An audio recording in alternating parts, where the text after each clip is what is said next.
everybody. I'm thinking there's still more people in the hall. Come on in, we're going to get started. I'm so thankful, really, to God that we have freedom in this country.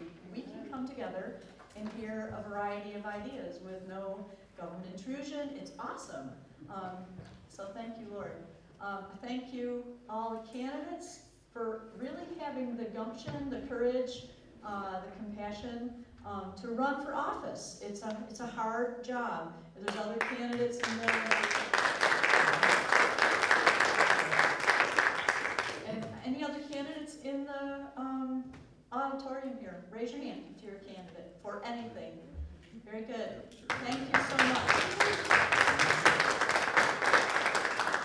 And lastly, I want to thank each of you for taking the time out on a warm summer night to come out here and listen, to be educated for the primary election. So important that we know what we're doing when we get into that group.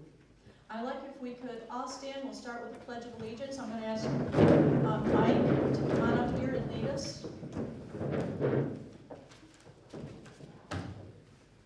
Pledge allegiance to the flag of the United States of America and to the republic for which it stands, one nation, under God, indivisible, with liberty and justice for all.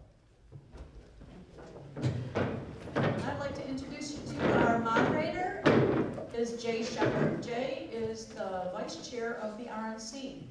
And we have a Vermonter that's vice chair of the RNC. I think that's really great.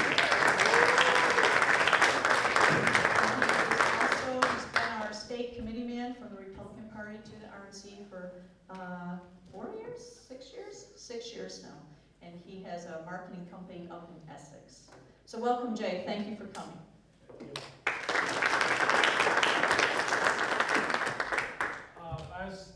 Some may be wondering why I was chosen to be moderator, and I looked at the word moderator and thinking moderate, and I'm guessing we looked all over the state for somebody who was moderate and couldn't find anybody. So then I think the next criteria was to find somebody who was brilliant, charming, really good looking, and those people said no, so I'm here. So to start off, let's introduce our panelists. One of the important things here is that this is a forum and not a debate. So the forum will be, we'll ask questions. Each candidate will have 2 minutes to speak on that subject. Being politicians, they probably speak on other subjects in those 2 minutes as well. But we're holding it down to 2 minutes so we can get out of here at 8:30 so everybody can get home. So, starting from this end, this is Ben Mitchell. And Ben's from Westminster. Next to him is Anya Tino, and she's from Charleston. Next is Dan Freelick from West Windsor. They're all candidates for the U.S. House of Representatives, challenging our existing Congressman Peter Welch, Where is he? who could not be here tonight, but who did call. He asked me to say good things about him, so now we'll move along. And also on the ballot, is H. Brooke Page, who is also a candidate for the U.S. Senate. Next to Brooke is Jasdeep Panyu from Essex Junction. And this is Lawrence Zupan from Manchester. So welcome everyone. Hopefully you won't be surprised by too many of the questions, but we'll move on. So let's get right to the federal budget and how we're spending our money.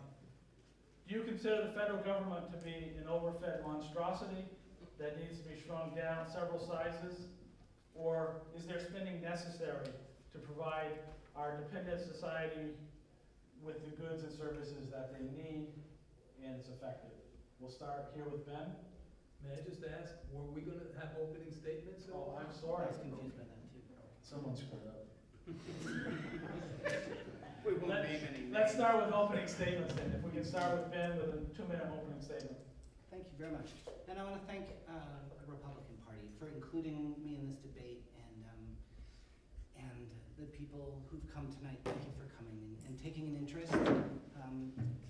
My name is Ben Mitchell, and I am a democratic socialist, and I have been that for a long time. And that's not a popular position in the Republican Party. I've run in a variety of elections over the years, and just to give you a sense of why I'm here and why I do this, my grandmother, Ingeborg Lorenz, was the postmaster of Marlborough, Vermont in the 50s when she was turned over to the House Un-American Activities Committee as a communist. And she was asked to name the names of her friends and turn them over to the committee, and she refused to do that. And as a result, she lost her job. She ended up actually having to move out of her house and rent out her house. My mother went to live in Hanover with her cousins. And I feel that democratic socialism, thank you, is at its heart, it really is expressed in the Constitution under that the government shall levy taxes, in other ways, to provide for the defense and the common welfare of the United States of America. This is before the First Amendment, before the Second Amendment. This is part of what our government does. For me, the key element is democracy. That this is democracy. That here in Vermont, especially the town meeting, that we get to choose who our representatives are, and that if they're doing things we don't like, that we can turn them out. Whereas socialism is more saying that we have a responsibility to each other, and that we'll pool our resources to protect, whether it's from terrorists who want to attack our country or criminals who want to break into our house. That we pool our resources as a civilized society in order to care for the general welfare. And so I'm here really to stand for that idea of the general welfare. Thank you. And before we go on, I just want to acknowledge that Senator Collmore is our official timekeeper here, and he is keeping people to the 2 minutes. Anya, opening statement?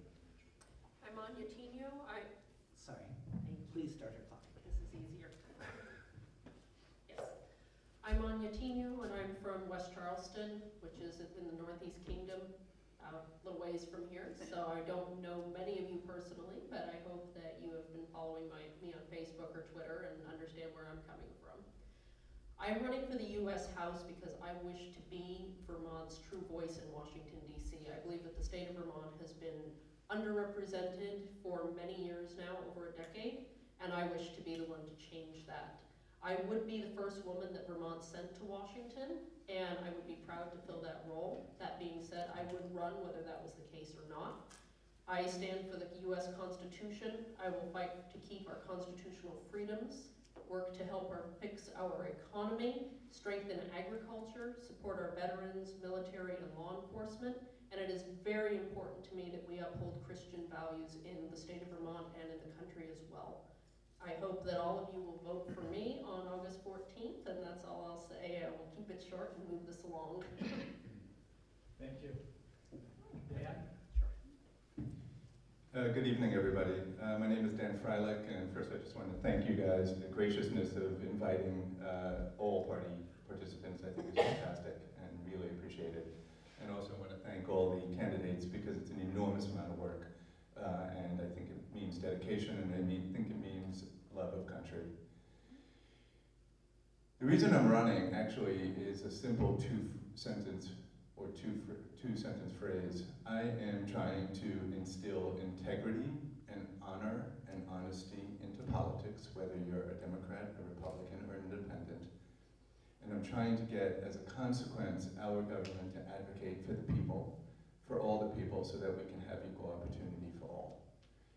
If you ignore everything else I said, that's the main reason that I'm running. So my decision to run, I don't know the exact year, but I know the exact moment. I was rounding at Walter Reed. My team was behind me, and we had a horrific casualty from either OIF or OEF, thank you. I don't remember which. And when me and my team walked in, this soldier who was fighting for his life with tubes in his body everywhere and intubated in the throat tried to stand up to salute me because I was a senior officer. The same year I was taking care of congressmen because infectious disease specialists, for whatever reason in the Navy, are the ones who take care of congressmen when they go on what's called CODELs, congressional delegations. So in the former story that I told you, I was impressed with Americans who often have little that they bring, but are willing to sacrifice so much because of love of country. And the others who are often bringing so much in terms of their own personal wealth and background, I'm referring to the congressman in case there was any confusion, but are willing to sacrifice so little. And I decided that this inequity is absolutely ridiculous and it's time to change. Thank you. Lawrence? Good evening. My name is Lawrence Zupan, and thank you all for being here and taking the time to participate in a great civic exercise. Hold the mic in tighter. Thank you. And of course, I would like your vote on August 14th to be the Republican nominee for the U.S. Senate. But first, let me tell you a little story. Bill and Ed were kind of new to hunting, and they went out into the Green Mountains on their first trip, and they got themselves a deer. And they started pulling the deer out of the woods by the tail until they encountered an old farmer who said, "Now boys, that deer has handlebars, those antlers. You should be pulling it by the antlers." And they said, "Well, thank you, sir." And they started pulling the deer by the antlers. And Bill said to Ed, "You know, that old farmer was right. The deer is moving a lot more easily when we pull it by the antlers." But the other one said, "Yeah, but the truck keeps getting further away."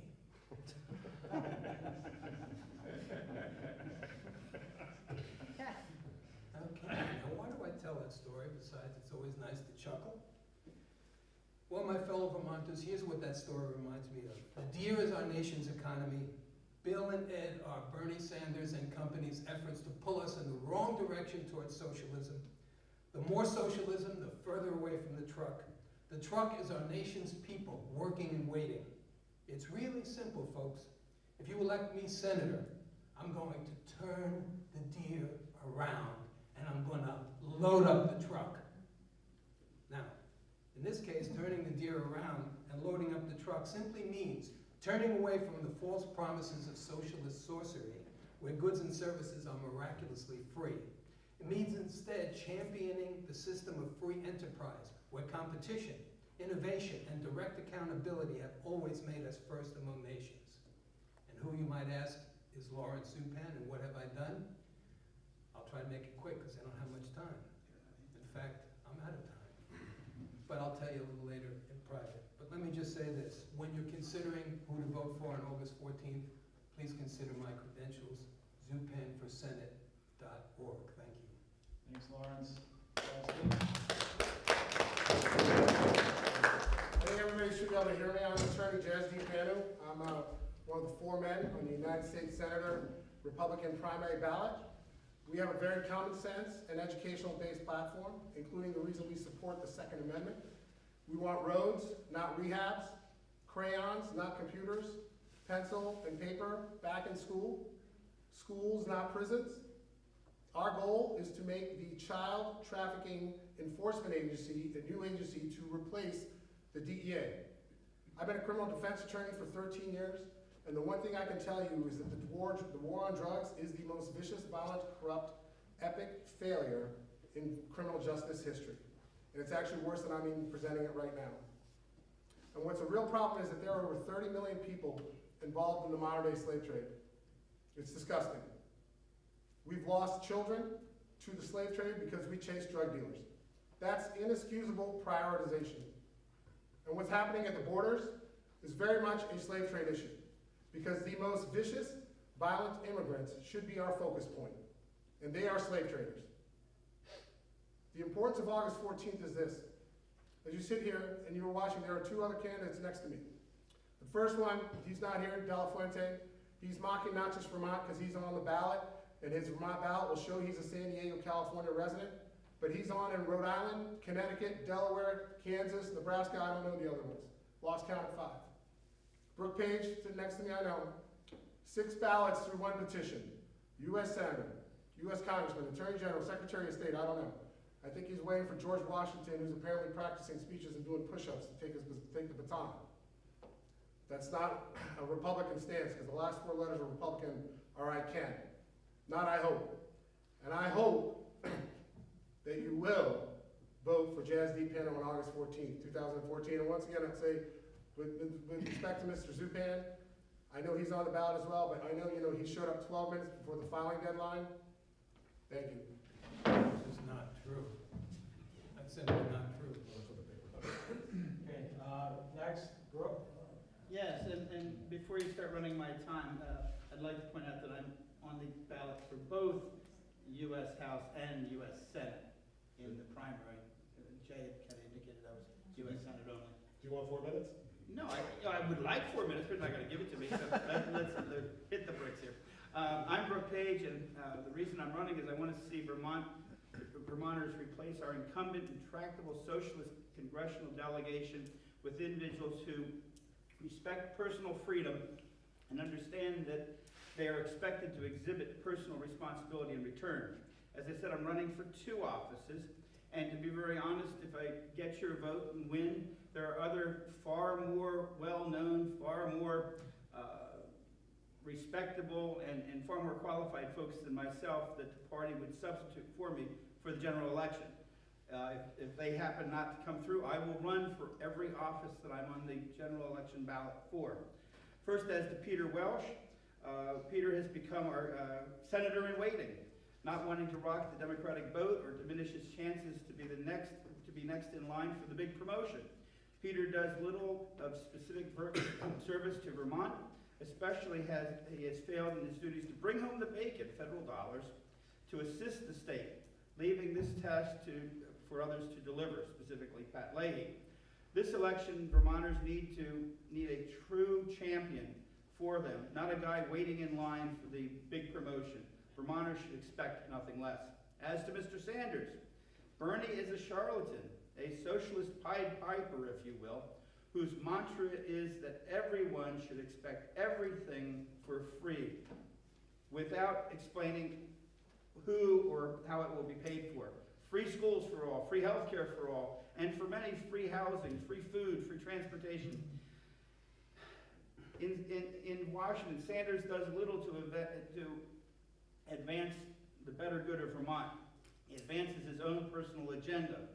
Fortunately, he doesn't get much done. He passes few bills, thank heaven. And his crowning achievement appears to be that he's been able to name 3 post offices. Bernie has been acting. I will continue when time permits, but my name is Brooke Page, and I'm seeking your vote for both U.S. Senate and U.S. House in the Vermont primary. Thank you, Brooke. Yep. Moving on to the questions, and I'll rephrase the question that I started with so that it's not leaning in a certain direction, one or the other, but trying to be moderate. Don't worry about it. You're doing great. Thanks. It's hard for me to be moderate. Anyone who knows me, that it's very difficult. So the next question is about the size of the federal government. Whether it's too big, too small, where we should go, how we should deal with the budget, the deficit, is it an issue? Is it not an issue? What do you think the role of the federal government is in regard to the tax dollars that are used to support it with the federal budget? We'll start with Anya. Thank you. Can everybody hear me without the mic? No. Okay. We'll try it again. There we go. As far as the federal budget goes, I don't think that there's anyone here that doubts that we have a severe deficit. Spending is out of control. I don't think that anybody can argue that. We need to look carefully at education spending and welfare spending to see where we can improve in those matters. Defense spending, we should have it. We do not need to cut defense spending, as we need to protect our country on every level. Borders, military, healthcare for veterans, all of those are not things that I promote to cut back on. However, when we are looking at things like healthcare, universal healthcare, we need to consider that the government cannot hand free healthcare to the entire country and remain fiscally viable. It is a pipe dream, it's not possible. At the end of the day, the taxpayers are going to have to pick up that burden. And currently we have, I believe, a $16 trillion deficit at this point. The taxpayer is going to have to pick up that burden. Currently, we do not need to add to it. As far as welfare and education spending goes, we need to carefully look at these systems to see where we can improve them. welfare needs to be moved towards sustainability in working. Anybody that is on welfare or state assistance needs to be moved towards employment if at all possible, and to free up the system for those coming in that would need it. As far as the spending for, sorry, I lost it. As far as the spending goes for the education, we need to have a committee look at the education spending in each school and to see what does and does not need to continue to be there. We need to look at whether or not the implements that the schools are getting are necessary and how they are providing the best possible education for our children. We need to be the best educated country possible, and we should be, and we need to work towards that. Thank you. Dan, your comments on the same Sure. question? Thank you. The other day, there was a forum in North Burlington, and it dawned on me in the middle of this forum when I'm listening to all the candidates spar over little tidbits of money that they would like. Either the property taxes are too high, or the school costs are too high, or they would like blank benefit, but there's no money. And it all of a sudden dawned on me why we are at each other's throat in this country. It's something that I've been really trying to figure out. And you may not agree with me, but all of a sudden it dawned on me that the problem is that we are fighting for the scraps. And the point that I have by that is I believe that there should be equitable pursuit of happiness for all. All I'm looking for is equal opportunity. And we always had an opportunity, or not opportunity, we always had a system where the wealthy paid more than the middle class in terms of taxes, who paid more than working people, who paid more than the poor. We also had a system where corporations that benefited from our system, we spent billions on a military, on a stock system, security and exchange system, et cetera, et cetera. Our corporations benefit from our stability, from our political and our societal success. They should be paying a fair share, and they always did. The problem is that the ultra wealthy now, and many corporations do not pay their fair share anymore, and there is nothing left for anybody. So if you want health care, if you want child care assistance, if you want the roads fixed, if you want some help with tuition, if you want your property taxes lower by getting bigger federal block grants to the state so the state doesn't have to tax you so much. The wealthy have to pay their fair share, and the corporations have to pay their fair share. I know that in this group it is possible that many people don't agree, but I think the facts are that corporations simply don't pay that much money anymore, and the ultra wealthy pay less than the middle class, and I think that that's nonsense. Thanks, Dan. You're welcome. We'll come back and we'll go to Ben now, so that we're going to try to keep the groups together so that you have a better feel, and then we'll go to George next. So, this is one place where being a socialist actually has some new ideas. You know, the idea of socialism has been under attack through propaganda for the past 100 years, including the McCarthy era. But the way government is run right now, we say the only things we can do are tax the working people and then take that money and give it to our friends, you know, at Lockheed Martin or wherever we're going to give it to. The fact is, the post office is a very good example of socialism. It's not costing you a penny in tax dollars. It runs very well. I put a letter and it goes to who I want it to go to. And I like the people who work in the post office, and those are good jobs. And that's a socialist industry. It's saying we as a people have certain services that we need to share. And so if the only way we do it is by taxing people who are already taxed enough, clearly, you know, 60% of the people in Vermont are struggling to make it to the next paycheck. Most of us, myself included, do not have enough money. If my transmission goes in my car, the only choice I have is to go to some bank to loan me money to fix it. And so life is very difficult for us. Socialism just means that public, rather than taking our taxpayers and handing it off to individuals who stuff it into their pockets, let's buy something for ourselves. So I have a few proposals. One, let's turn the post office into a bank. So you can go get an ATM card. You know, we know they can handle large things. They're not going to go and gamble it and run up a huge debt and make us pay for it. They're going to stay break even. Another one would be the public option. I can go and I can buy private insurance, or I could buy into Medicaid. You know, and that's a choice. I'm not saying that I'm gonna force anyone to do anything, but you would have that choice. And if this seems like a better option for me because I'm poor, then I'm gonna do that. A third thing, I think that for energy costs are so expensive. And so a starting point would just, let's put solar panels and windmills on every public building. That'll drive down our property taxes and increase, and it'll help deal with global warming. Those are socialist perspectives. Thank you for your time. Thank you. Brooke? Before my time starts, I want to make sure the question, as I understand it, was to speak on the issue of the bloated federal bureaucracy and whether it should remain that way or not. Is that basically the question? It's that concept, that is not the question, but you can speak upon that if you'd like. Okay, because it sounded like we had kind of wandered off the trail here. Just so you understand the way the format is here, the questions that, so everyone knows, the candidates received some of the questions in advance, but there is an option to change those as the forum goes along and to be rephrased. So it's a general concept we're talking about here. Could you restate the question then, please? The question is,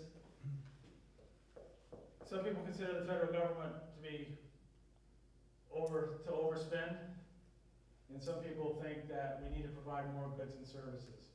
Your opinion on the size of the federal budget and what the government should do in terms of spending. Thank you. Our founders and framers envisioned a federal government that, in the words of Washington, would touch so lightly upon the citizens as to be all but invisible, an idea that seems almost unimaginable today. Governments, both state and federal, have an important role in maintaining order, not only in the sense of criminal and civil law, but aiding in commerce and interchange between the citizens themselves and between citizens and government entities. The federal government should be expected to defend the nation from foreign interest, facilitate commerce between the states and in international trade, provide protection from interstate criminal activities, and assist states financially and administratively when called upon to do so. However, the federal bureaucracy has become a many-tentacled sea serpent, attaching itself to every aspect of business, life in the states, and in the lives of the citizens. No, the level of involvement is neither necessary or acceptable, and both the federal government and the state government must be set back in their lane, caring only for those matters that the individuals cannot tend to themselves. I'm done. Thank you. Now we'll go to Jasdeep. The one part of the budget I know well is, based on my work as a criminal defense attorney, I know we spend $80 billion a year to house 1.2 million nonviolent drug offenders. So our goal is to use that money in a proper way to go towards roads, infrastructure, of course, education, to have a newly formed education system that has pencil and paper back in school. As we said, we believe in these fundamentals. Also to make sure to try to develop a new healthcare system, because the one Medicaid is failing. You know, I still can't understand the concept of why we have 4 or 5 different kinds of insurances. The last time I checked, you know, our lungs are connected to our eyes, etc. Somebody can tell a doctor, maybe Dr. Fairlight can help me on this, that, you know, sometimes simply by looking at someone's gum line, you can tell intestinally if they are having biological issues. And so, you know, we need to have a system set up that's all inclusive. We don't have to have these varying insurances. And I don't know if it's going to be free or not, but all I know is the money that is going towards the $80 billion for the nonviolent drug offenders, drug court costs, law enforcement costs, local law enforcement costs, and then in the end, you know, for those of you who don't have the experience, everybody ends up in the same place anyway. They go to the drug rehabilitation center. So along the way, as opposed to knowing where where the road's going to end anyway, we continue to, I call it a nightmare that Stephen King himself can create. I mean, it's so vicious and violent, and the waste, corruption, and destruction that is going on with the drug trade, I call it a catastrophe for a reason. There are plenty of resources from there. I think they need to be allocated properly to improve our infrastructure. You know, we also have sorry to speak a little fast, but we also have a new plan to help reduce the fossil fuel emissions that are submitted by are being put out by the airline industry. Thank you. Thank you. Well, if the question as originally stated is the government a monstrously bloated bureaucracy that needs to be trimmed and put on some type of magnificently large Weight Watchers? Absolutely.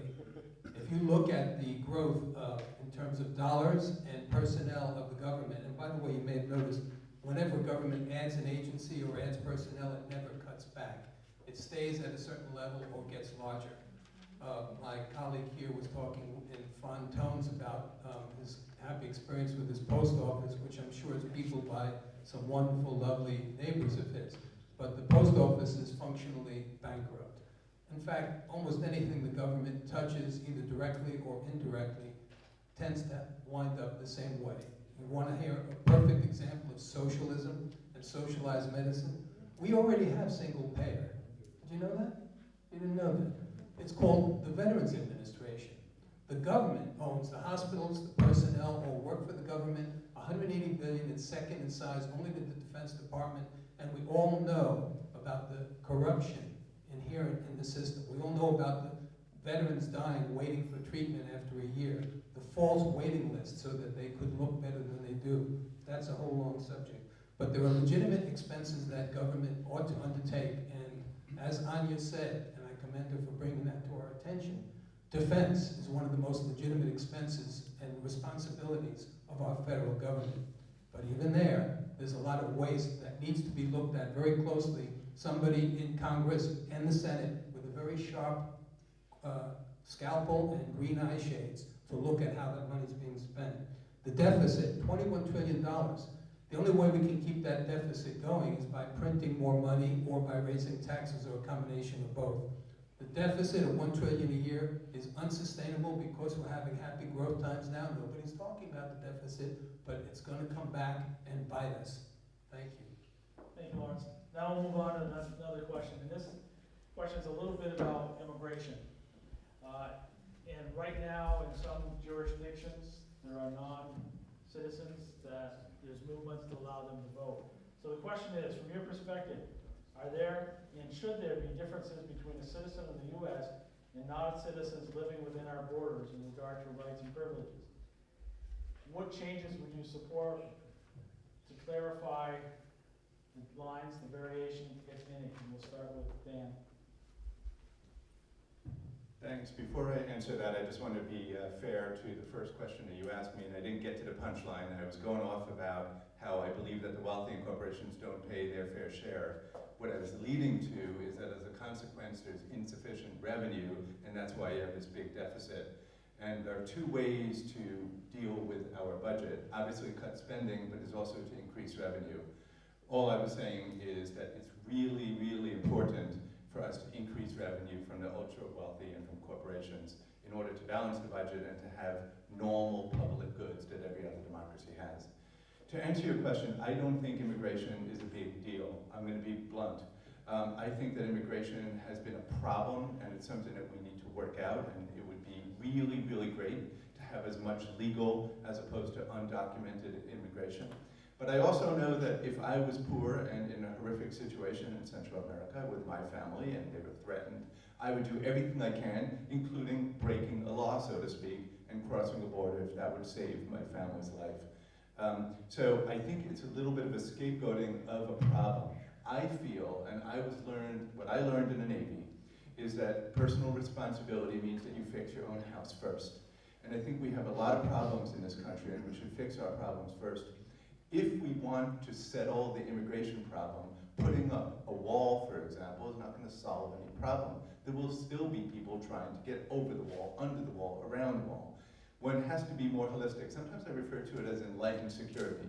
If the problem, for example, is that so many people are coming from El Salvador and from Guatemala and from Honduras, why don't we spend much, much less than the amount of money we're going to spend on a wall and try to help figure out with our allies, so it's not just an American expenditure, to help them bring their economy up, make it a safe country.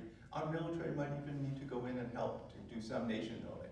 But I swear to you, my opinion is that the nation building would be so much cheaper and more effective to get at the core of the issue. Thank you. Let's go down to Ben.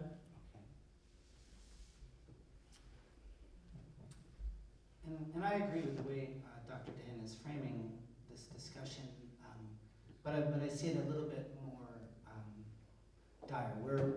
We're right now in the midst of a global refugee crisis. It's in Europe, it's here, and we have to look at ourselves and recognize that 15 years ago we invaded Iraq in an unprovoked invasion that was based on lies, and that we destabilized that whole region, and we've watched one country after another fall apart.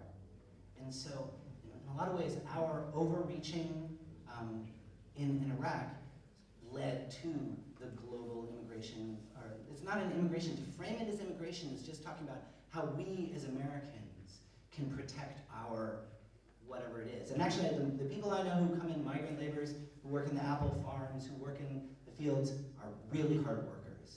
These are people that we need. In Vermont, we need more people. Frankly, we don't.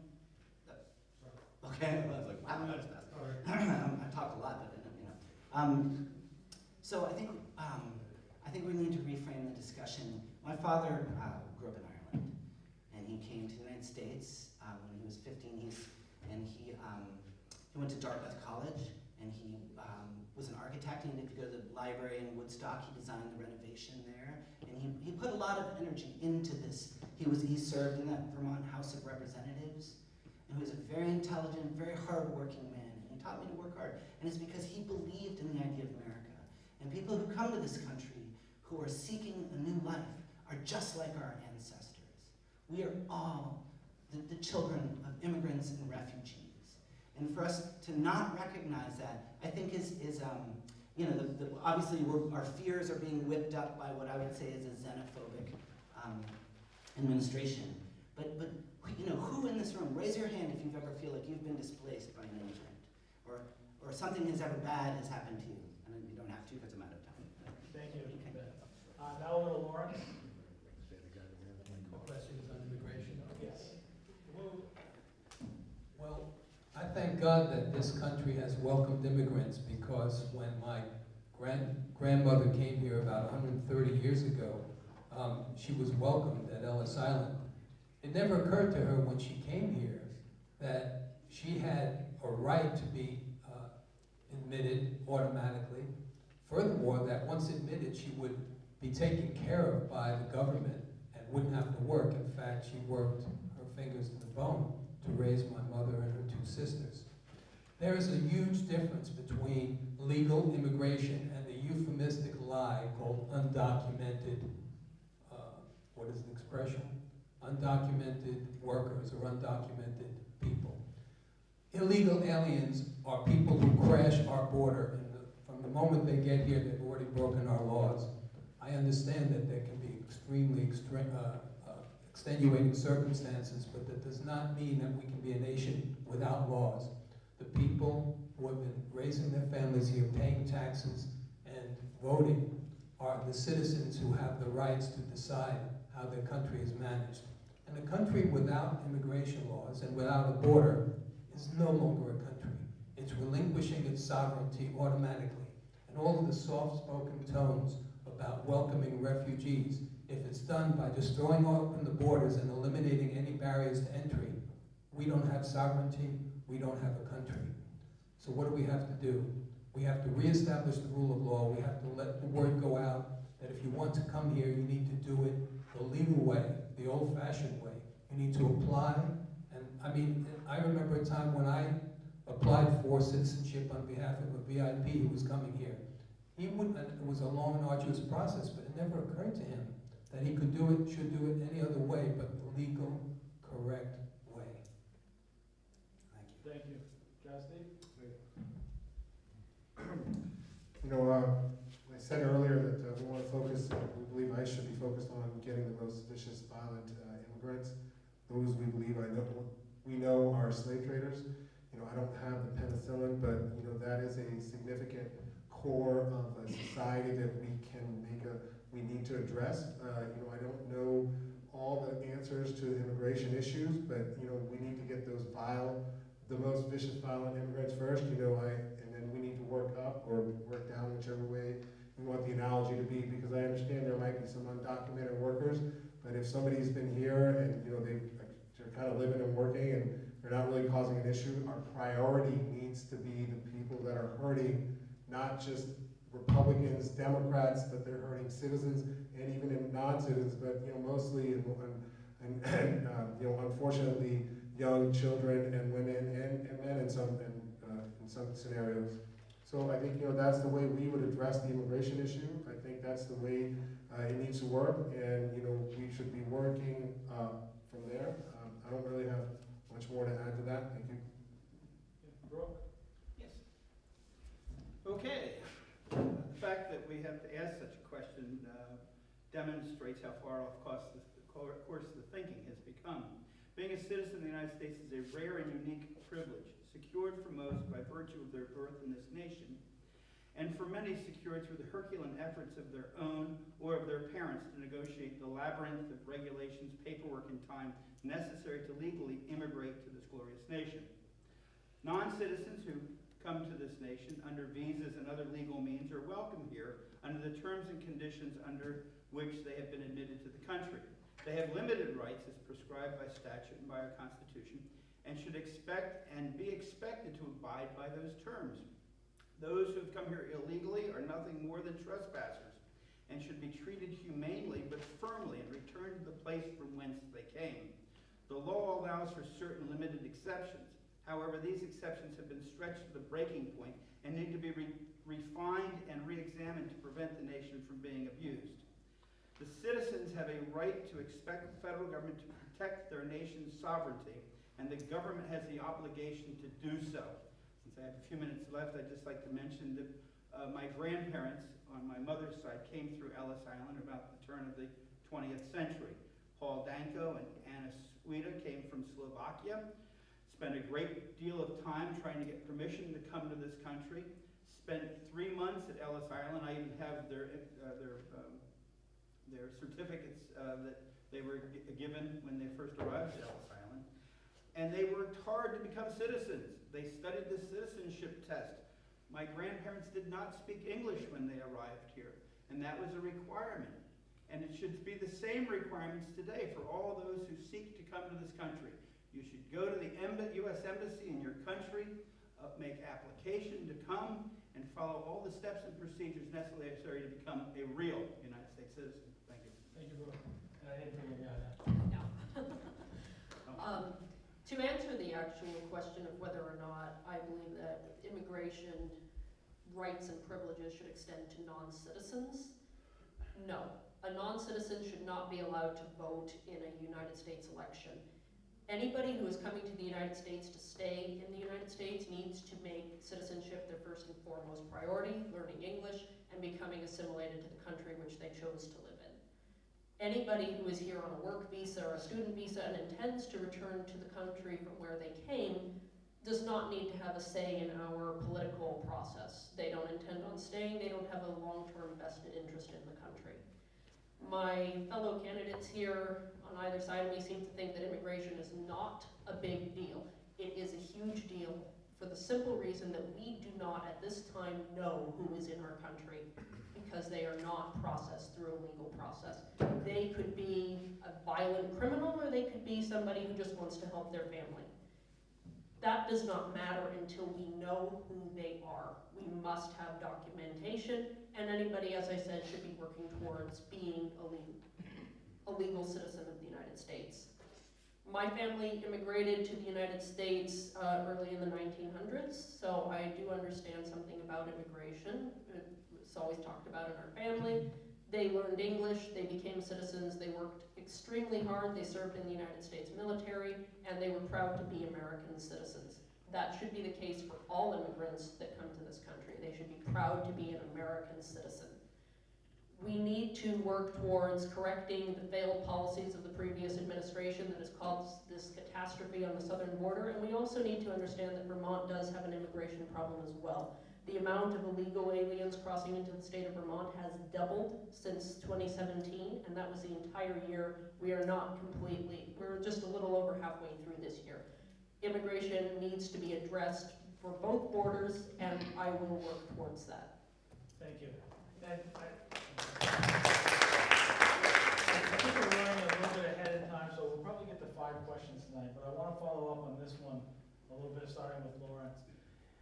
As you may recognize there's a concern right now for upholding the integrity of our elections. There's been a lot of talk about that recently. So the question is, should an ID of some kind be required to vote in federal elections? We'll start with Lawrence. Well, echoing what someone else said, you know, it just shows how far we've slipped into anarchy that this question needs even be asked. That someone has to prove that they're a citizen, does not have to even prove that they're a citizen in order to exercise the most precious citizenship right, which is to vote as to who represents this nation to preserve, protect, and defend the United States Constitution and its laws. Preposterous. I mean, I'm embarrassed to say that, you know, you need ID to get a library card. You need ID to get your driver's license for all manner of things, to buy a six-pack. And you're going to tell me that anybody can, and they frequently do and are, can walk into any state office and spuriously manage to get the right to vote, and maybe even go from state to state or district to district and exercise a right to vote that they have no right to do? Absolutely, we have to have ID for voters. If you don't have ID, you don't get to vote. It's really that simple. And those who oppose it, as if getting ID is disadvantaging some people who have a little bit of difficulty reading, that is such a spurious argument that it is beneath contempt to even address. But because so many people believe it, I'm going to address it. If somebody has difficulty reading, then they can get help in making their application. But there is no excuse for not getting an application to get ID so that you can prove that you have the right to vote. Again, voting is one of the cornerstones of our very civilization. It's how you choose who's going to speak for you in your local, regional, state, and federal offices. It's in fact why we're here now. It's no coincidence that the very first article and section of the U.S. Constitution addresses who the legislators are. Absolutely, I think I've made my position clear. Thank you. Jesse? Voting is obviously one of the most greatest gifts United States citizenship. I believe an ID is fine. I think we need to have that. I'm a fundamentalist. We're talking about pencil and paper. I'm very much about making sure we have pencil and paper in the voting booth. I think the big issue, especially, I believe we should learn from Russia, is that we need to have more fundamentals as far as voting goes and as far as polling goes. I think the internet's even dangerous. The registration, I don't know the number of states that allow the online, well, not online registration is not as big of an issue for me as I believe having the ability to vote online. I mean, I think you can all kind of estimate the number of issues that could come up simply based on the fact that one person has access to a computer and then you can go in and you know, we don't know who's logging in. That's just the reality because of the way the electronic system is set up. I very much believe that I think it's actually a simple approach. And I mean, once again, like I believe, for example, the petitions should have been the same way, that it needs to be pencil to paper.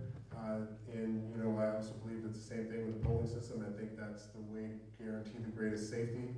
I don't think an ID is too cumbersome.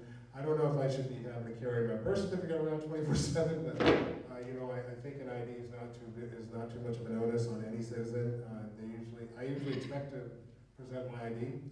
But I think, you know, one thing we should learn from the Russia issues is the fact that, you know, fundamentals and pencil and paper, just going back to making sure that it's one person to one vote, is really safeguarded the easiest way by actually just going back to the fundamentals. Thank you. Yep. Voting should be free and easily accomplished by all who are entitled to the franchise. The problem is many wish to game the election process to ensure the outcome they desire. This is a problem that must be addressed. I am uncertain how widespread election fraud and vote rigging are, especially here in Vermont. However, even the appearance of impropriety is sufficient cause to make the election system as secure and trustworthy as possible. When there is substantial concern over the integrity of the elections, this is the beginning of the disintegration of democracy. By establishing a trustworthy voter ID system, designed to ensure that all who are qualified to vote are enabled to do so, and to prevent those who are not qualified from voting from being prevented from that, and just as importantly, preventing and prosecuting those who attempt to alter the outcome of the elections is an important goal. Voter ID is the citizen's insurance policy, protecting their voter franchise from being diluted or eliminated. No honest citizen should ever fear that they would lose their voting rights because of a voter ID system. The officials responsible for conducting elections and the courts which oversee their duties are there to protect their rights. Here in Vermont, Jim Condos has a very laissez-faire, devil-may-care attitude towards elections, and many of the problems that we have in the election process are a result of his lack of interest. Matter of fact, a big part of my entire campaign, running for 6 offices and previously running for governor and attorney general as a Democrat, though I'm a lifetime Republican, has been to bring attention to the problems in our election system, especially the primary process, and to be a champion for us having not only closed elections, but more importantly, in a small state like Vermont, a caucus system would be ideal to make sure that the champions of each party in the general election are those that are really representative of the party. Thank you. Thank you, Board. Ben? Well, here I really have to disagree with you guys. I see the effort to push people off the voting rolls, to eliminate people and tell them they're not allowed to vote. Millions of people who are citizens, who have registered, have been thrown off of the voting rolls as an effort to suppress the vote. And I think this is part of the same dynamic of the Russians. The Russians are experts at disinformation. During the 1980 Summer Olympics, they had Russian spies. They boycotted it, and they had Russian spies going around to all the African Olympic athletes, giving them KKK information to make them feel like they were unwelcome in the United States, which is certainly not the truth. The Russians have been leading this since World War I, and let's look it up. I mean, people are rolling their eyes, but it's true. By dividing us, by driving wedges into the natural cracks in society, you divide the populace so that you destabilize the country. And you see that happening. We need to unify as Americans. It's not white people, it's not brown people, it's not flatlanders versus, there's a million ways that we can be divided against each other. And as American citizens, the idea of America is that all of us are equal under the protection of law, that we are all men and all women too. We are, as human beings, we're created equal in the eyes of God. And that we need to create laws that recognize that equality. So my feeling would be that we should make voting mandatory. When I go in to vote, I don't have to produce my ID because the town clerk knows who I am. I'm saying terrible things at town meeting that she totally disagrees with. She's like, okay, Ben, here you are. You can vote, just like I'm saying things that you guys disagree with. That's America. We need different perspectives. We need a variety of perspectives. There's so little actual evidence of voter fraud that to spend this much money to create this, the only people you're hurting are low-income people who don't necessarily have driver's licenses, people who have disabilities and can't necessarily get out. You're hurting people who are some of the people who are most at need of a voice. Thanks, Ben. First thing I'll ask, is there anybody here who doesn't have a non-driver ID or a driver's license? No? Okay.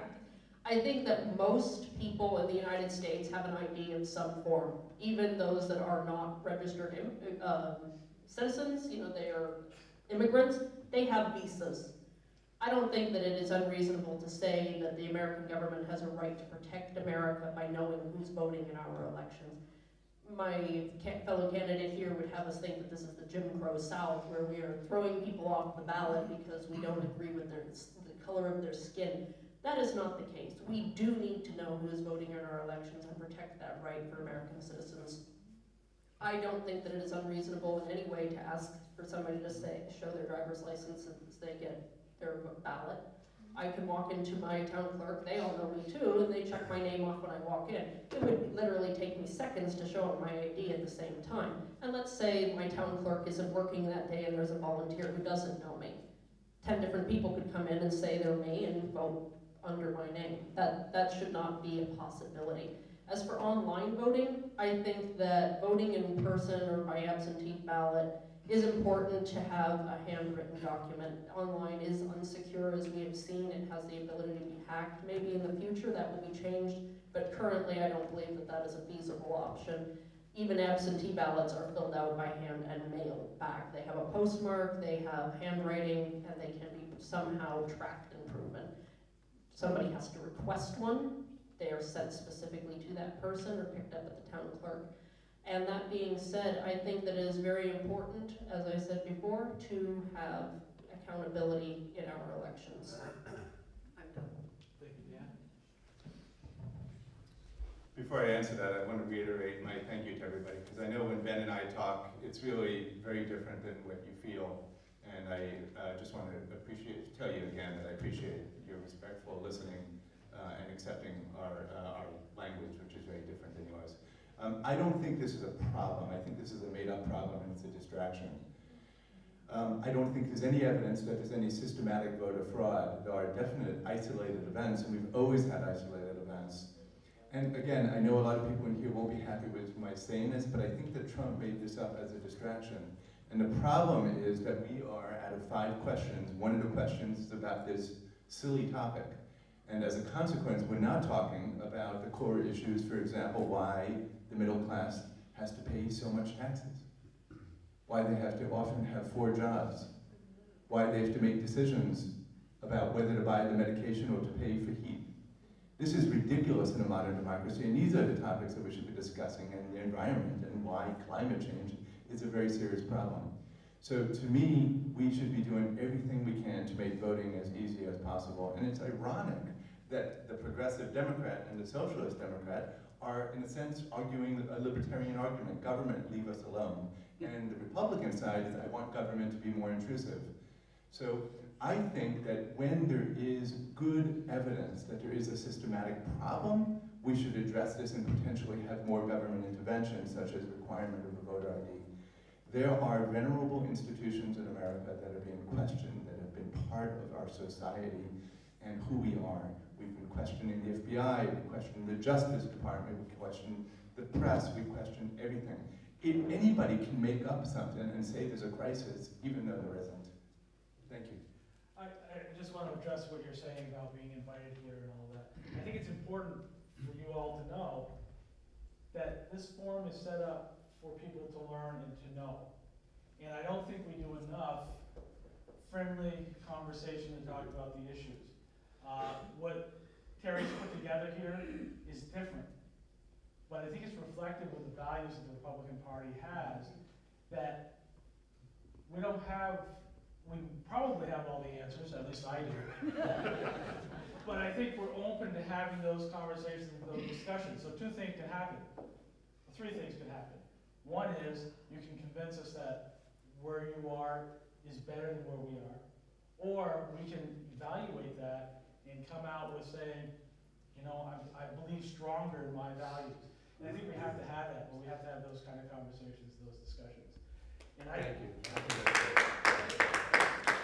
I did make one mistake, but we'll have time for one more question. And we're going to start with Jasdeep on this one.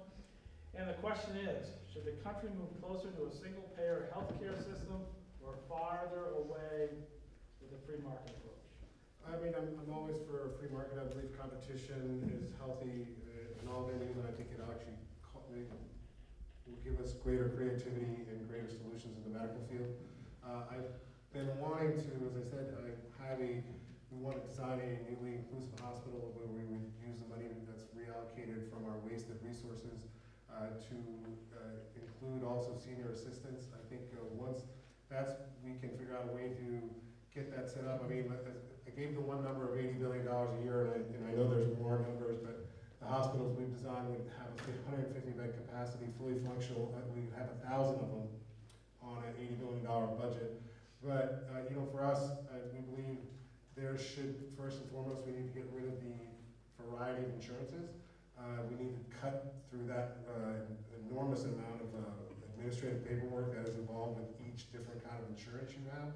I think it would also open up a lot of revenue for employers if we are able to set up the system I'd like to set up. And you know, I don't know if we want to call it a single payer. I think the single payer has not worked in other places, but our suggestion is to have this all-inclusive hospital so we can make sure that no matter how old you are or what kind of issue you are, whether it's your visual issue, a dental issue, or an intestinal issue, that you should be able to go to one place so we're not having to go around and having all these different insurances. As I said, we have the resources. We hope to, if they're allocated properly, we'd like to be able to set these up, and then once the design's set up, we can figure out the proper way to make sure that the money is plentiful to continue on that path. But right now I know everything about the Medicare system is changing drastically, but it's not addressing the fundamental issues. For example, I think Obamacare totally, I don't know how many mistakes it made, but the point of it all, I thought, was to cut costs for small, middle, and upper class people, but all it did was just add costs. I mean, I don't know too many people that can afford $14,000 a year in a premium payment just to have insurance for 2 people. I mean, it's almost cheaper to get, to not have insurance. Okay, to be clear, when we say single payer, we mean government paid. Further government involvement in healthcare will only further exacerbate the regulatory and financial troubles we are already currently experiencing. Beyond licensing professionals and providers and ensuring that they deliver safe and effective services and products, the marketplace, not government, should be allowed to deliver the healthcare services to individuals. The more freely the market is allowed to function, the more effective the care and treatment will be delivered at the lowest effective price. Government meddling and interference through regulation and the imposition placed on the system by Medicare have, to a large extent, created the healthcare cost crisis we are experiencing today. Healthcare is a service, and those who provide the services expect to be paid, and rightfully so, to compensate them for their investments in years of education and financial commitments to create the mechanisms by which those healthcare services are delivered. Nothing in life is free, and the most expensive things are those that are thought to be free. Thank you. I reserve back the balance of my time. Okay, Ben, you're next. Thanks. You're welcome. I'm happy to be. Yeah. No, we're gonna go around. Okay. So, obviously, single payer, which is in all of the other imperialist, industrialized countries, have single payer healthcare. They pay half of what we do, and they cover everyone with much better outcomes. Look at Sweden. Look at any of the other civilized countries, however you want to say it. And so the Koch brothers just put together a study to try to attack the idea of single payer, and they came up and they said, yes, it would cost more money for the federal government, but as a society as a whole, it would be significantly less expensive. That's just the fact. I mean, that's math, and it's basic math. The trouble is there's so many people who are profiting off of the system between the insurance companies and the pharmaceutical companies, and they're so entrenched and they can buy the politicians and they can manipulate all of the laws, and so that whenever you make a law, this is what the libertarians say, whenever you make a law, you're picking winners and losers. And because the medical industry is so powerful and has so much money, they get to pick themselves as the winners. And because of that, there's no way we're going to be able to get single payer to move through any kind of, those people are too powerful. If you've ever fought an insurance company, you know what I'm talking about. So my proposal is just to offer people the opportunity to buy into Medicare. If your private insurance is too expensive, go and buy into Medicare. It's a good program. Maybe you have to wait a little bit and maybe not be able to get plastic surgery or whatever you want. But then it's I just need to know that my children can get health care when they need it. They don't need and I think so many of our issues have entrenched interest who are making so much money off of our tax money and off of our economy, and we don't realize that the full expense that it's costing us. And so by giving people a choice, and there's other ways we can do this too, then you have the choice yourself. You can buy the expensive Cadillac plan if you want it, or if you just need basic coverage because you're trying to survive because winter is long and we don't make a lot of money here, then you can choose that as well. Thank you. As far as healthcare goes, I will say first that I am not opposed to Medicaid. I think that it's important for people that have can go to any hospital or doctor in this country if you have an emergency, and you will receive medical care whether you have insurance or not. That's a law. They cannot refuse your treatment. That being said, any time that you have the federal government paying for anything, at the end of the day, you are still paying for it. The federal government is not independently wealthy. It derives its money from taxes. So the citizens ultimately are paying for health care, if we pay for it through the government or if we pay for it through a private insurance. The only thing that we're doing is taking out the middleman. It's very important to have many different options on the table to keep costs lower. That is the only way that we can improve medical costs, and also it needs to be looked at the rising costs of medicine, and if that is indeed necessary. In some cases, I mean, you hear about an EpiPen costing $600. I'm sure that it does not cost them $600 to make an EpiPen, and things like that need to be addressed. But it's important to note that anytime the government pays for anything, we at the end of the day are paying for it, and so we should have the choice of what we are paying for. And that is important, and that is achieved through having multiple statewide, national options besides the United States government. As far as medical care goes, it is imperative for most people to have access to it, and when you have hospitals, local hospitals that are closing down for lack of payment and so forth under the previous administration's Obamacare, and moving out and having labs for studies and all these different things trying to make up the deficit. At the end of the day, you have to look at how this is failing. What we have now does not work, and we do need to work to fix it. How many people here think the VA system is a single payer system? If you wouldn't mind putting your hands up. How many people think the VA and the DoD healthcare systems are single payer systems? Okay. How many people think Medicare is a single payer system? Well, the only ones who are correct here factually are the latter.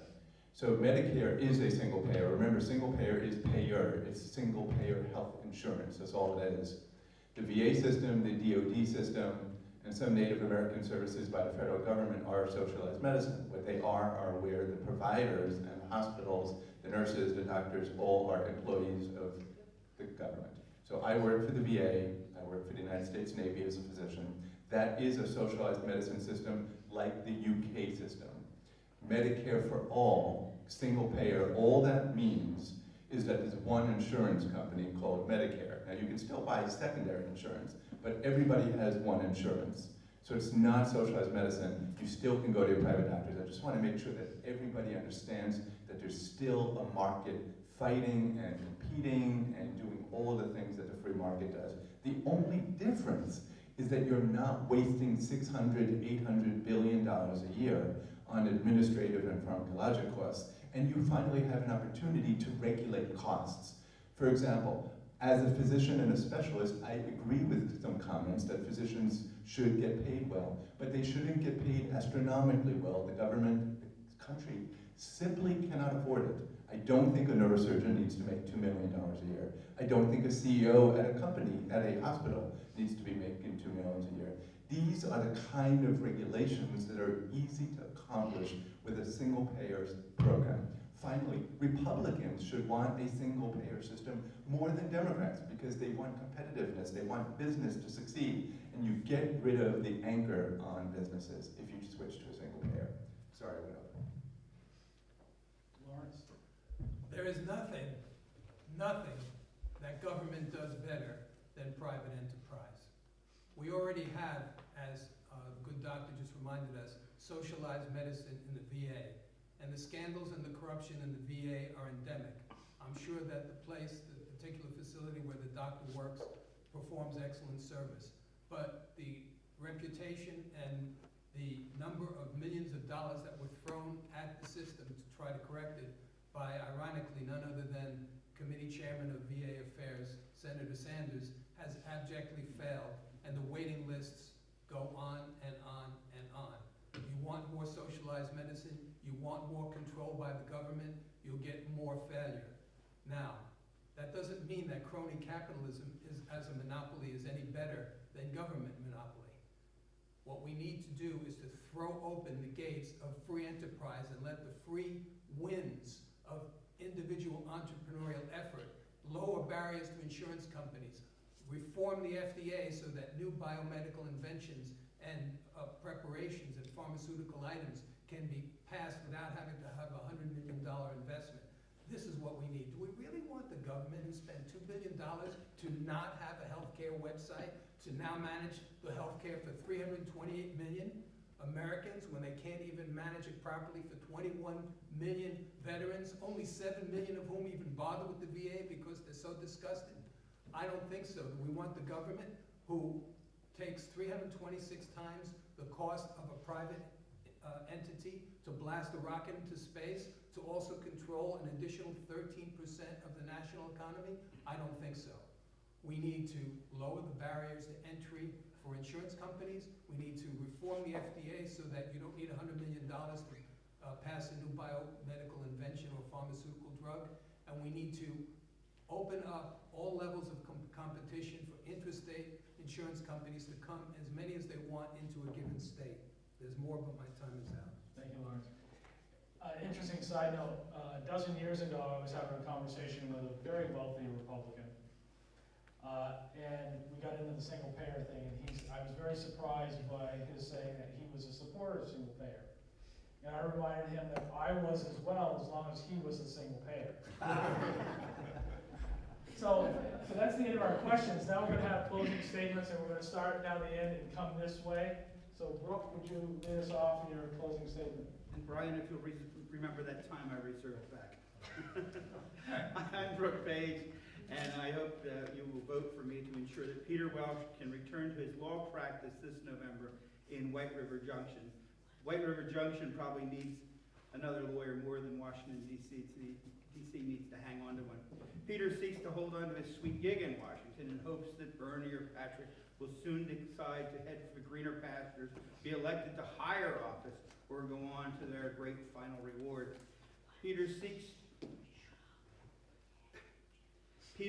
to play it safe, doesn't want to rock the Democratic vote lest he be pushed overboard by younger, more strident party members seeking to take his place in line. Vermonters deserve a congressman who will champion for Vermont, not a fellow working to keep his place in line for higher office. I'm also running, as you know, against Bernie Sanders, hopefully, and I seek your vote to ensure that Bernie Sanders is finally allowed to have the retirement he believes he is so richly deserves. No one can worry about Bernie and his charming bride. They have richly feathered their retirement nest, both here and in Washington, with over $5 million in personal assets, including 3 mini mansions, and a federal retirement fund estimated about $7 million. Bernie, while railing and ranting about the millionaires, has become one himself at the expense of the very people he pretends to be protecting. Let's hope that come November 7th, we can all enjoy throwing Bernie and Jane a big retirement party and ending his colorful, unproductive career in Washington. I'm Brooke Page, and I would appreciate your vote in the primary on August 14th for both U.S. House, U.S. Senate, and 4 other statewide offices. Thank you very much, and God bless. Thank you, Brooke. Jesse? Thank you. I appreciate the opportunity to be here tonight. As you said, we have a very fundamental approach to address what we believe are very much core issues that need to be addressed for American society. I think we lost a lot of our moral fiber. I consider the fact that we have to understand that the participation trophy exercise has failed. We have to understand that utopia does not exist, and that first and foremost, before everyone starts talking about November 6th, first and foremost, there is a primary on August 14th. Our camp has not thought of anything else. All we know is that there are 3 opponents on our ballot, and there's our focus to get through the primary. And we have outlined our goals before. I don't have enough time to go over all our goals and how we're actually going to do the strategic plan, but there is a strategic plan to execute that we know can get the results that we need. And we did everything on our platform based on a very simple concept, which is KISS, keep it simple. I'm going to leave out the last phrase of that. These are things that I know can be accomplished, and I don't want anyone to ever feel that they are unreasonable or gargantuan tasks. As I said, put in for the people, we have goals. We do not have ideas. And we have strategic plans, as I said, to get there. Really appreciate your vote on August 14th. As I said, this is the first and foremost step to making change that we hope to make, not just for a safer, smarter, and wealthier Vermont, but also for a safer, smarter, and wealthier United States of America. Thank you. We've handled some difficult subjects today and some subjects that indicate a lot of difficult news, but I have some good news. And the good news is that the best days for Vermont and the United States of America are still ahead. What will Vermont be like? What will Vermont be like when its natural beauty and magnetic attractiveness by its aesthetic aura is matched by a complete capability to access a broad pipe, 100 times more powerful than what we have today, internet and cell service in every small hamlet and village throughout the state? What will happen? I'll tell you what will happen. Our graduates who are now going anyplace else but staying here will stay here and build their new startup-preneurs. We'll attract the best and brightest from all over the country because we already have the beauty to attract them when they can open up a business and build a little ecosystem, healthy town ecosystem right in the most remote regions of the Northeast Kingdom or in Addison County. Why wouldn't they? That's the good news. Senator Sanders, and I have more to say about that, Senator Sanders has appeared to occupy some sort of moral high ground by projecting concern for the health care of Americans. But who I would like to ask you, my fellow Vermonters, is the one who really cares, the one who offers a $32 trillion 10-year plan, which, by the way, a liberal think tank came up with the exact same number as the one sponsored by the Koch brothers, that will never be enacted, can never be paid for, and is really just bragging rights to try to get elected, or the one who with a real plan based on achievable, proven, and American economic principles. I'm going to leave you with a little story plucked from the news this week. While Maduro in Venezuela was being sworn into this week, the lights went out. Now, that's a metaphor for socialism. The lights went out, even in the presidential palace. They couldn't keep the lights on, even while it was being inaugurated. It's kind of funny. Well, my fellow Vermonters, here's my promise to you. Should you favor me with the Republican nomination for the U.S. Senate and give me the opportunity to challenge and defeat Senator Sanders in the general election, which I am capable of doing, as long as I am a senator, I will do my utmost to see that the lights never go out in America. As long as I am a senator, I'll do my utmost to see that the lights of America's greatness are never dimmed. As long as I am a senator, I'll do my utmost to preserve, protect, and defend the founding principles of America enshrined in our Declaration of Independence. Thank you. Everybody, thanks again for being here. My campaign has knocked on between 17 and 20,000 doors so far. The reason I'm dressed informally is we've been canvassing all day. This is what we do. I'm the kind of physician who's in the trenches. I'm in the emergency room. I'm up all night. I'm the one helping house staff do procedures that no one else wants to do, and that's what I did in the military, and that's what I do in the military. The point is that I do believe in real public service. When we knock on the doors, I have this same standard line. People ask me why I'm running for office. And I say I'm trying to propagate a standard of conduct for politicians, whereby as public servants they commit to minimizing the conflicts of interest throughout their political career. And I say that transcends party, and both Democrats are guilty of this problem, and Republicans are guilty of this problem. We should be stepping up to the plate. We should insist that our public servants are just that they don't have conflicts of interest, that they have honor, and they have integrity, and they advocate for all of us. Now, this is what I refer to as walking the talk of campaign finance reform. Before I tell you my other three equity issues that are my core issues that I'm going to concentrate on, I want to stop for a second and say that if you want to advocate for most of the policies that my Republican colleagues to my left and to my right have advocated for, you should vote, if you were going to pick up a Democratic ballot, for Mr. Welch and not for me. Because I'm going to be concentrating on, in addition to what I just talked about, campaign finance reform, wealth inequality, and I'm going to be campaigning on, that means return to fair progressive taxation, so the wealthy and corporations pay their fair share, so everyone else is not picking up the scraps. I'm going to be fighting for Medicare for all, avidly, not the way the Democratic Party does it tepidly. And I'm going to be fighting for transformational green energy policies that would not only save the planet in terms of climate change, but would obviously create millions of jobs in terms of mass transit and renewables and stimulate our economy. If these are things that you are not interested in, you probably should vote for the incumbent. If you want these to happen, I would be honored to get your vote. Thank you. Anya? First of all, thank you to the Rutland GOP, Terry Burke and Jay Shepard for being here. Thank you for giving us the opportunity to speak. I will say this, Vermont has been under the Democratic Party leadership almost exclusively for over a decade.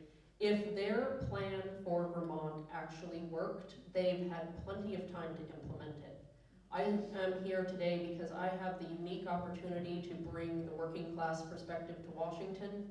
I will support the economy, and I understand the plight of the worker and the everyday Vermonter who is struggling to pay their bills and to have the life that they want for their children. Okay, I understand that, and I am your representative. I will be your voice.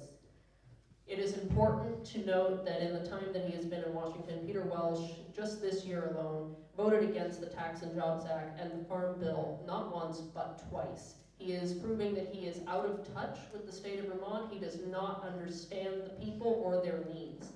I grew up farming, I understand agriculture, I work full-time, so I understand the working class. I will support the Constitution. I will fight to keep the Second Amendment, because you cannot have a free and secure country when you disarm the law-abiding citizens. Anybody who knows me knows that I don't back down. I am a fighter, and I will be the fighter for the state of Vermont. I will be your representative. I will be your voice.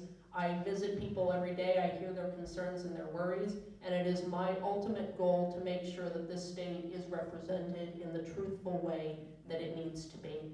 Currently, we do not have Vermont's true voice being representative. We have Chittenden County and probably a small portion of that. I will be the voice for the entire state, and I would be honored to be your nominee on August 14th. If anybody would like to ask me questions at any time, I will be available after this forum, and I appreciate you all coming. Thank you.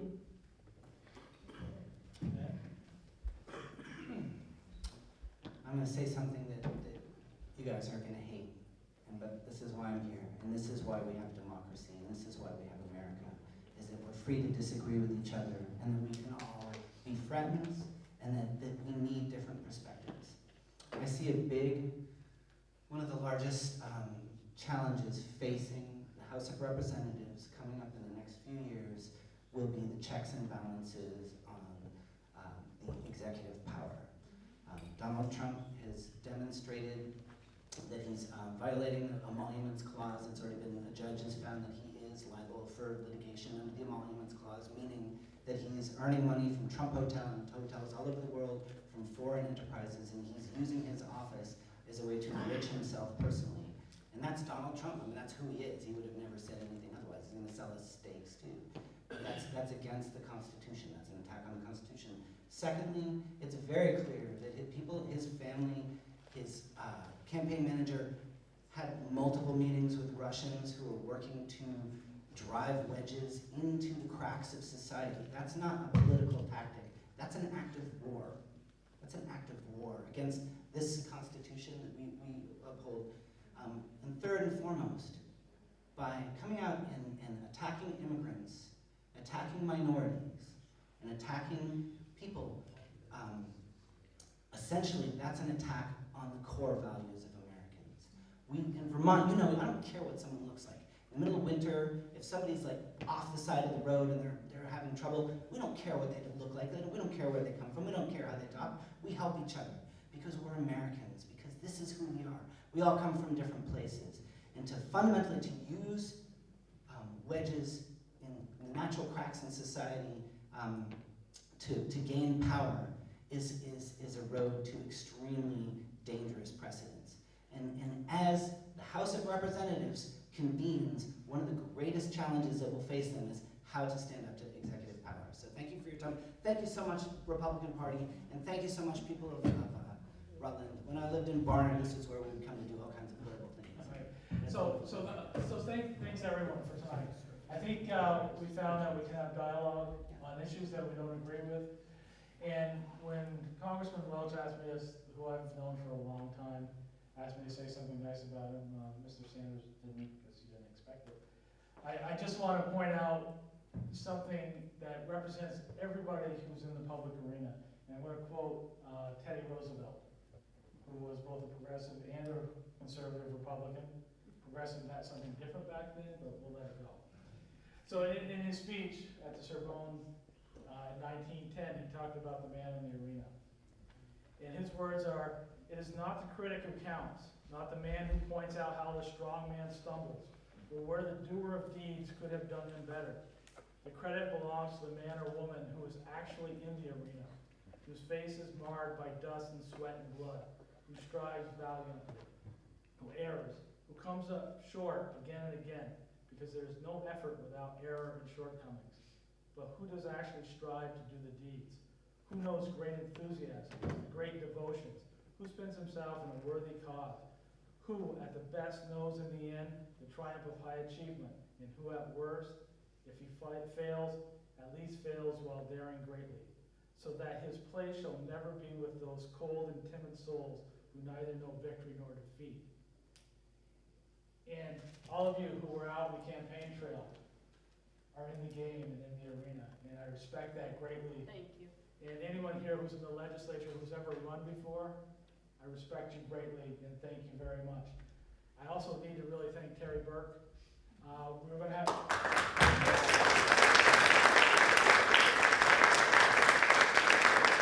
I've been in the party for quite a while.